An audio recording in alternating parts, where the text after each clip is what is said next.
गोटे मिनिट को पाखापाखी लोकों पैसा 2.5 लाख टंका खर्च हुए। 8 घंटा सरकार वंदे मातरम उपर संसद आलोचना कले। वंदे मातरम जातीय प्रीति उपर आलोचना करिवार असुविधा नाही, किंतु लोकों कथा को बाईपास करने ये आलोचना होनी। तो वंदे मातरम आलोचना लोकों को मिलला कौन? सबु कथा भोट पाई कौन संसद भीतर राजनीति हम? होर्डिंग करुचंती, विज्ञापन करुचंती, रील्स करुचंती, प्रचार करुचंती, सांबादिक सम्मेलन करूनाहांती। Narendra Modi is the only prime minister of India.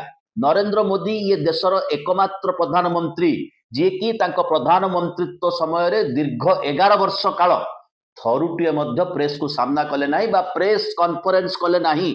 निज तरफरु बरादिया किछि सांबादिकों को भेटी केतेबेले आई एम नॉन बायोलॉजिकल, केतेबेले आंब केमिति खांती, यही भलिया प्रश्न को नहीं जो कथा आगेची ताहा सांबादिक सम्मेलन नुहे।